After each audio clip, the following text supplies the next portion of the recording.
Hello. Welcome back to the Bomb Podcast. We are on episode 5, and today we were at a loss of ideas. So, we picked a very long ish thread, which is titled 100 Very Short Rules for a Better Life. And we have a game with this. What we're going to do is each of us gets to pick one of the rules and talk about it, and the other person adds to it, and we'll probably have some fun playing it. Let us know if this feels like a presentation because we don't want it to be, and we'll try and experiment with different formats. And let's go. I'll share my screen. The very awkward thing that goes like, "Can you share my screen?" Yes. Let's go. Chan, you want to pick one? The first. Done. The first one. I don't know how we'll go through 100 because I like a lot of them. Anyways, I'm going to pick the first one, wake up early. So, I've never been a early riser, right? Like I just slept a lot. It was never a habit. But like in the last 2 years, I've seen the benefit of it and I've always tried it.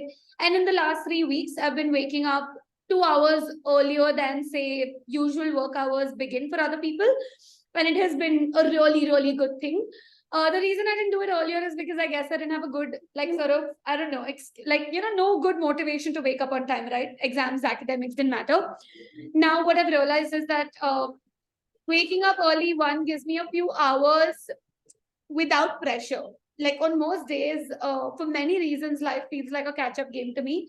But when I wake up early, though I have 2 hours to get done with writing, get done with a lot of things before other people begin to rely on me for work, right?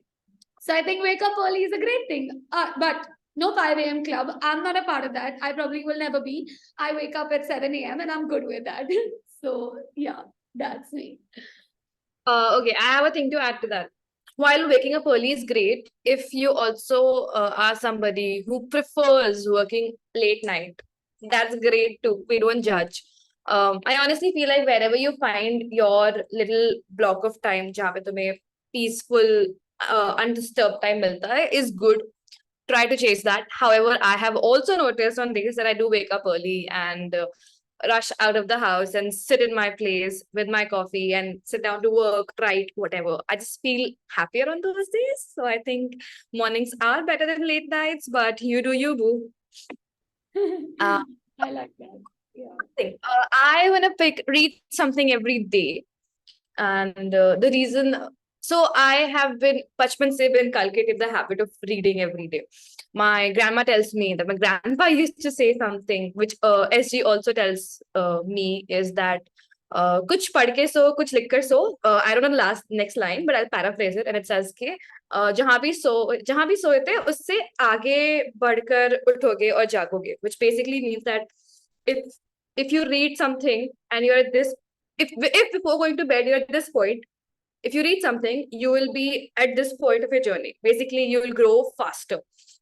And I think I did a shitty job of explaining it, but I think it's a very beautiful concept, essentially, that with whatever you read, you grow, you move forward in life, you expand your idea bubbles.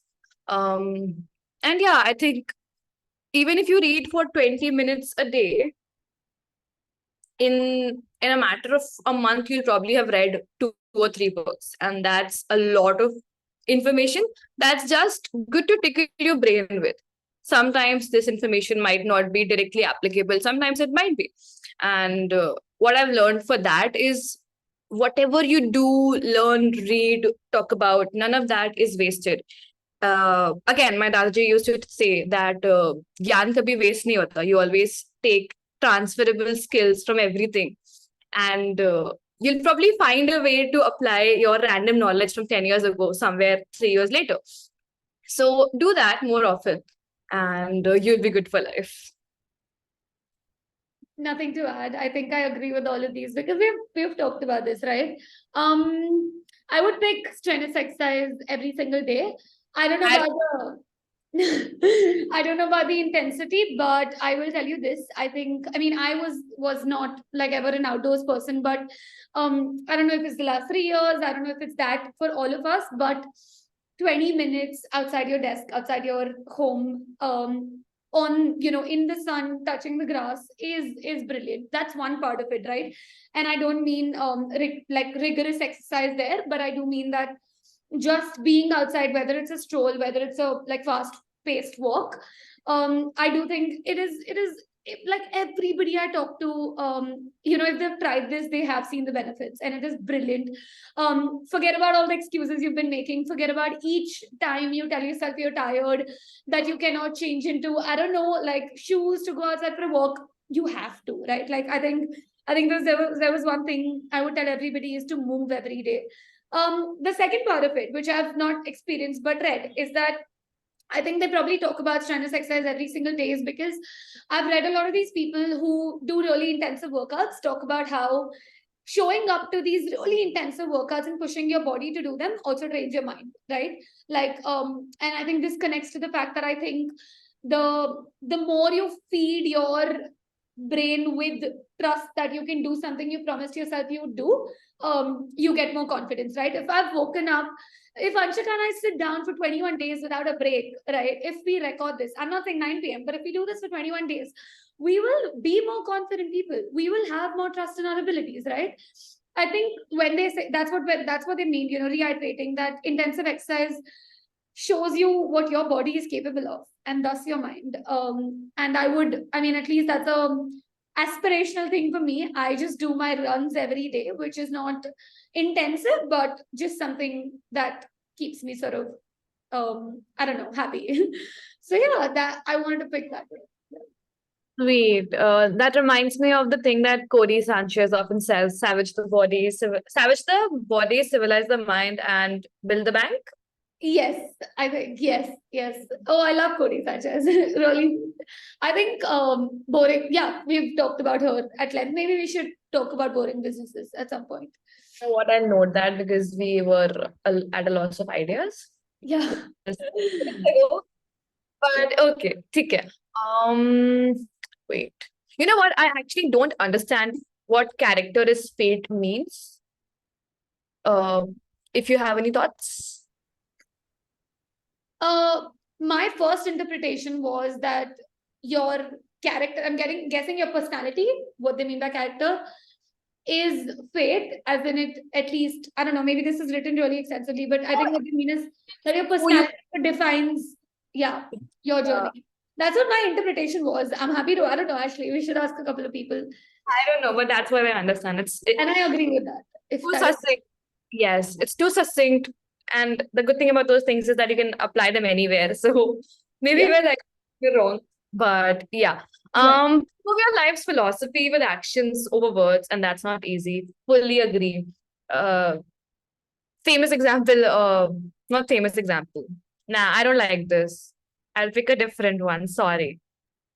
Okay. Should I? Good. Yeah, you don't want to talk. I couldn't decide actually. I was too consumed in the conversation. We have 100. Don't worry. We have 100. Take a second. Yeah.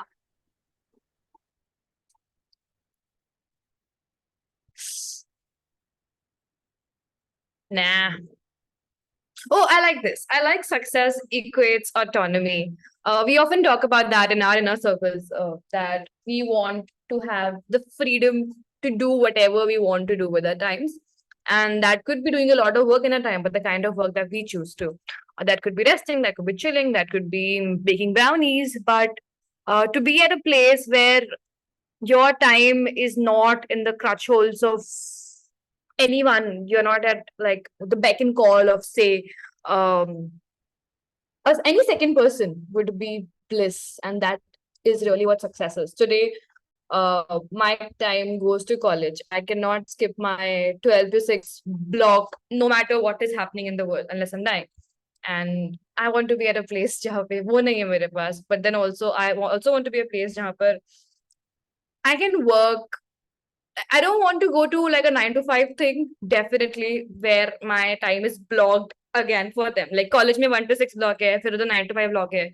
क्या फायदा? But I want to be in a place where I can wake up if I want at 4 a.m. and go to bed at 6 p.m. And through the day, I can fill my day with whatever it is that I want to do. That's very dreamy, but okay. That's it.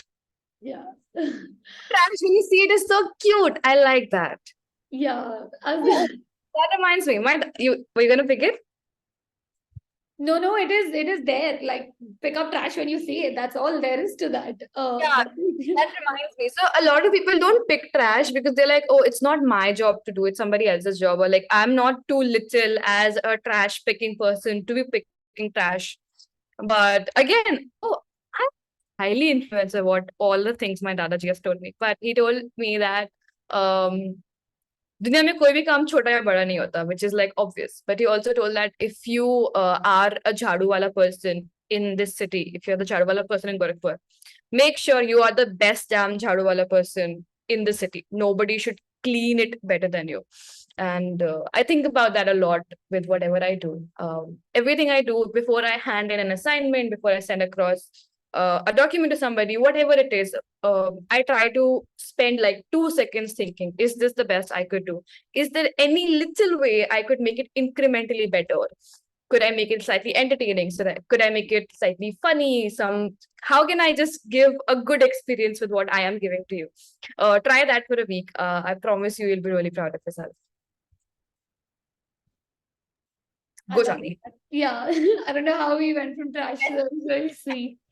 I mean, I know how we went, but that was really sweet. Something I don't agree, like deliberately think about death every day. It's a really odd one. I don't agree to it personally. I think what an extension of that could be that don't take time for granted, which I agree with. Is that what they mean? I don't know. If that's what they mean, then I agree. I think I often tell Anshika and I tell more people, right, that I think I'm always oscillating between telling myself, hey, I have enough time and that's why I can take all the risks I want. And constantly also oscillating from that to thinking I don't have enough time. I don't have as much time as I think, right? And that's why I have to take bigger bets. I don't know. Both of these are same. Like the outcome of both of these thoughts is the same, but like the approach is very different. So I don't think I want to think about death deliberately every day, but if it means I shouldn't take time for granted, got that. I guess that makes sense.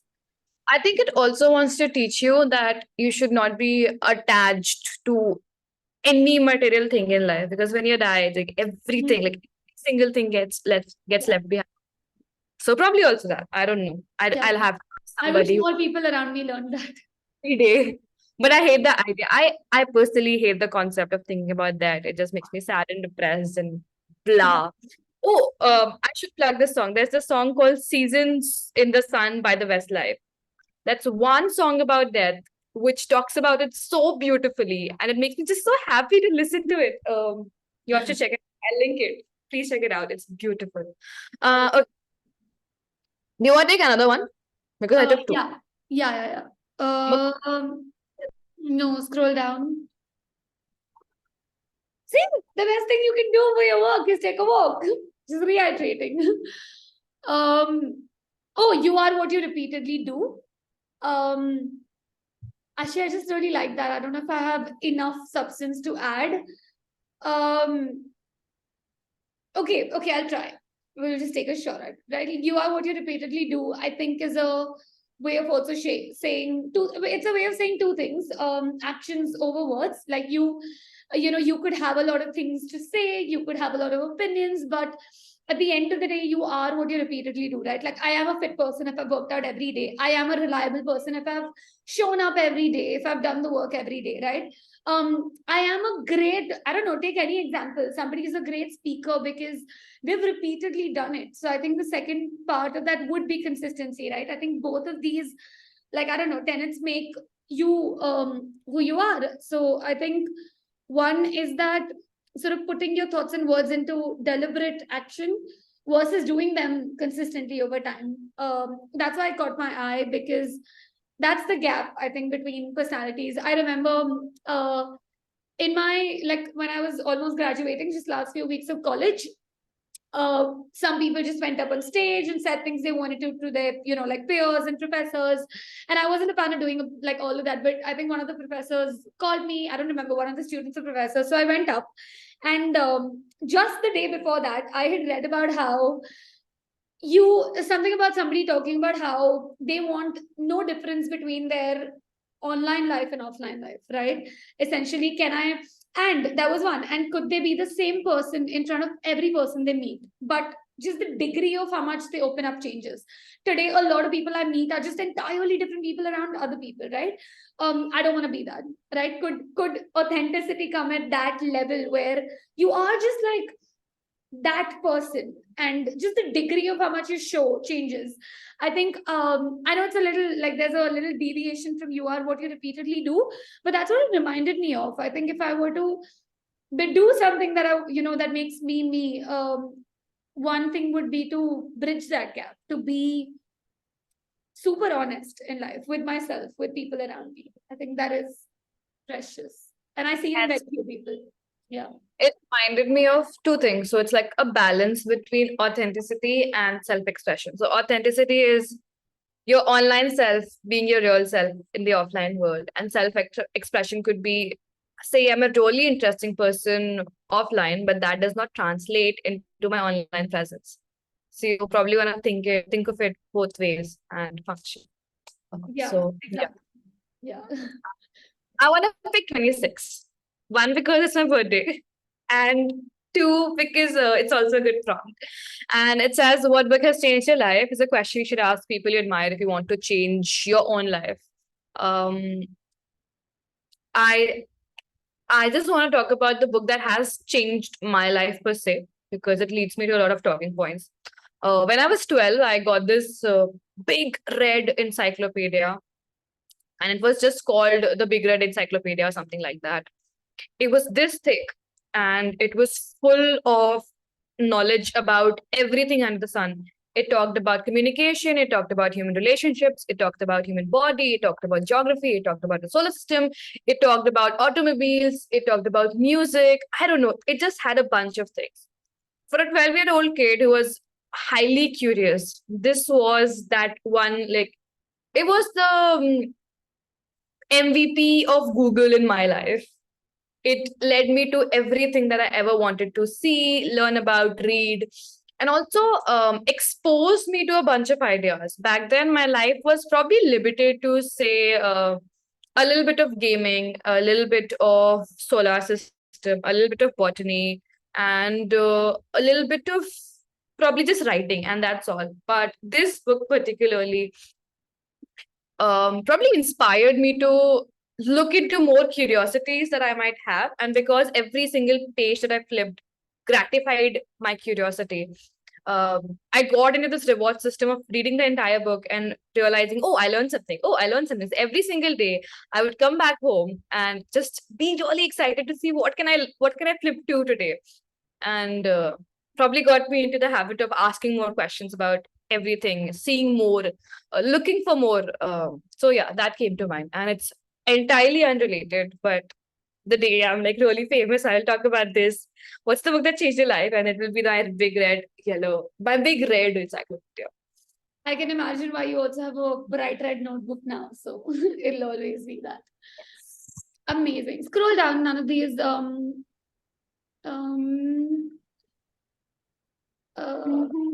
So,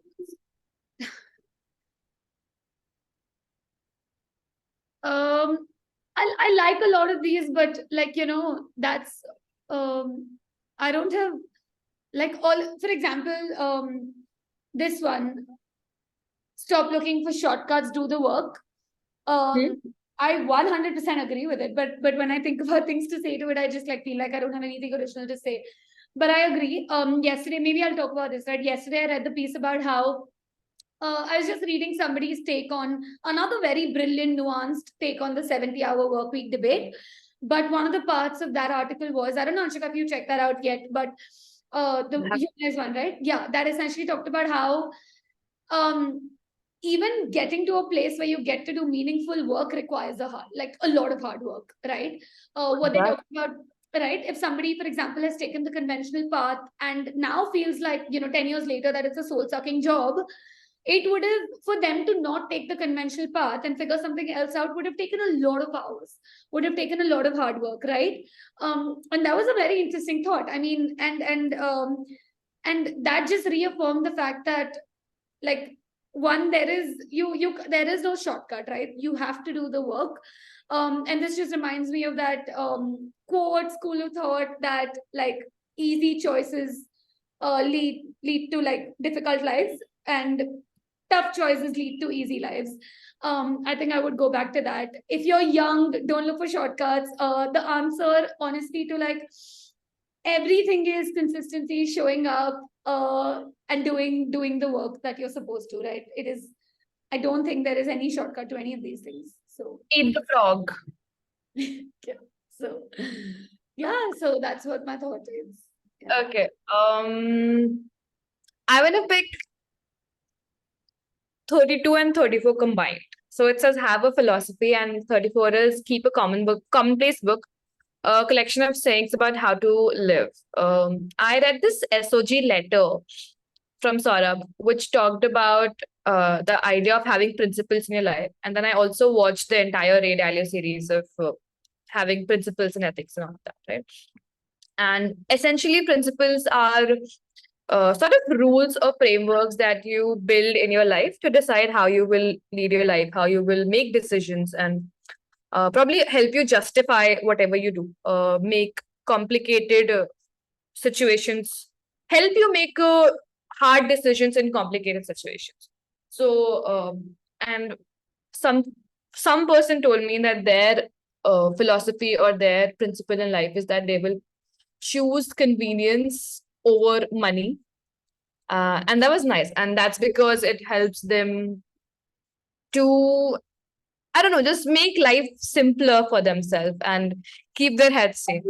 And that day I was like, okay, आज से मैं भी एक philosophy या principle बनाऊंगी. And my principle is my first principle and the only principle that I have sort of been able to figure is that I will try to keep my brain happy, which means that if my brain, and I think of my brain as something outside of my body which I need to take care of. So if my dear brain needs food to be happy, I will feed it. If my dear brain needs exercise to be happy, I'll take it for a walk or for a swim or for whatever. If my dear brain needs to put itself out in the world because I realize I don't do much of that, I will do that. And some of these decisions are hard to do. Sometimes I don't feel like going out. I don't feel like talking to people. I don't feel like putting in the extra effort. But I also know my brain will be happy 3 or 10 days later or 1 year later when I see the results of it. So I keep my brain at the center of everything. And I know that I love this really special, precious brain. And if it's happy, I'll be happy. So yeah, that's my very silly principle. But that's what adulting is. So yeah, that's. I love that. I'm not going to talk about my principles because I don't think there's like one. I think there's tiny here and there, and I've not like put them together ever. Think of this a passion. No, do you want to scroll down? Have kids. It says have kids. I read that, I know. But it also said or just talk to kids. So that's doable. It's too expensive to have kids in today's world.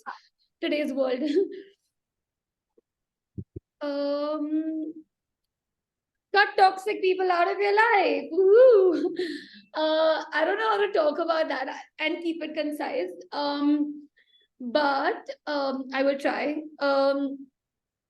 Actually, why would anybody discuss cut toxic people out of your life? I read about maybe, yeah, just do it, right? I know what to like. I know what to talk about here. Them. So I read about Anjika and I both read about. I found this piece on self-silencing makes women sick. So essentially, and I'm going to use this prompt to sort of because it reminded me of that, right? Essentially, the piece talked about how women have this innate ability, instinct to stay quiet and not open up about the things that are bothering them. And this act of self-silencing, when they say it makes them sick, they don't mean like they puke, but they mean that it does mess with their mental health. And there were horrifying stats about what it does to women, what self-silencing does. And essentially, this was written by a psychologist, Mehta, who said, who recommends her patients to be more disappointing. And I think as somebody who struggled to be more disappointing in life, I resonated with it. But what was shocking to know that, one, this was mostly not just Indian statistics, but how much I could resonate those stories with what I see in India around us, right? I think every time, like the first time I grew up, when I was growing up, I saw some woman do something that I couldn't understand. Like my very, very gender agnostic brain as a baby could not ever decipher why they're doing a certain thing that makes them so uncomfortable. And as I grew up and I saw more women, I tried to ask them. They did not understand this question. Achika, it's funny because they didn't, like, they weren't not smart, right? Most of these women really smart, but they didn't understand the core of this question. It was that normal for them. And to see that there are statistics behind this, that it's a thing, in every woman, was a little sad, a little bittersweet, a little shocking. But I think the greatest advice Metal, the psychologist, gave was that instead of constantly seeing your emotions as like annoying, irritating, inconvenient, uh, and especially when you're unable to convey them to others, it would be something to be able to look at what's causing it, right? Most times you're not able to convey that, but just asking yourself, even in isolation, would be something to do. And it's a brilliant piece. We should link that as well. But Yes. it reminded me of how just another thing that's difficult for women to do. So yeah.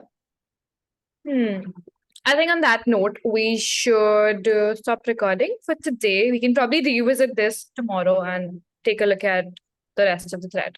But this Uh, was fun. I know this was a backup option, but Fun to do. I think probably pick out these prompts and then talk about them without presenting. let's do that like for the next, maybe. Yeah, we could Yeah. note everything we write down.